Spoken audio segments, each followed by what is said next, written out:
15% கூட்டு வட்டி வீதத்தில் 2 வருஷம் கழிச்சு ஒரு குறிப்பிட்ட தொகை எவ்வளோவா 3225 வட்டி தருது. அந்த தொகை தான் கேட்குறாங்க. வைப்பு தொகை இது அந்த பிரின்சிபல் அசல் தான் கேட்குறாங்க.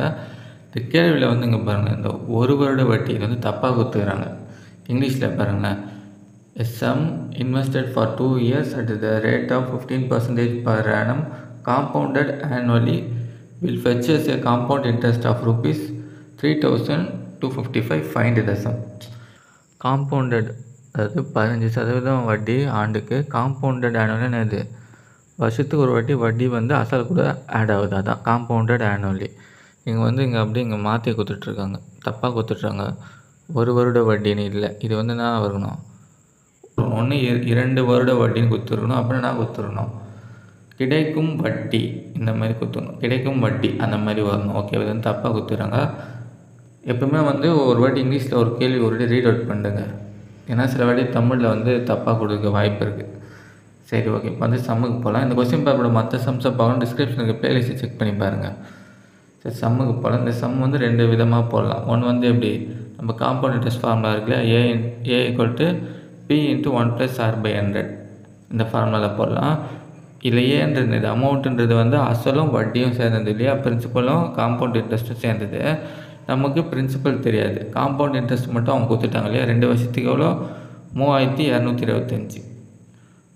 அமௌண்ட்டுன்றது P + CA, அதாவது காம்பவுண்ட் இன்ட்ரெஸ்ட்டும் வட்டியை சேர்ந்தது. CA கொடுத்துட்டாங்க, P அப்படியே வச்சுக்கலாம். ஏக்கு பதில் நான் இதை சப்ஸ்டிட் பண்ணுறேன். P + 3225 = P × 1 + 15/100 whole square.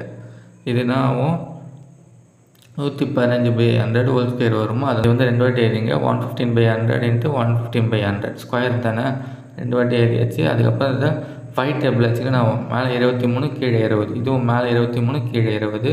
அதுக்கப்புறம் இந்த 20 பெருக்குன்னா வரும் 400 வருமா. இந்த 400 இது ரெண்டுத்துக்கூடையும் பெருக்கணும். ஓகேவா, இந்த பக்கம் இந்த 8 ஆகும் 400P. அப்போ இது கூட ஒரு 400 பெருக்கணுமா. அதாங்க இருக்கு 3225 × 400 = நான் 23 பெருக்குன்னா 529 கூட இந்த Pயை சேர்த்துங்க.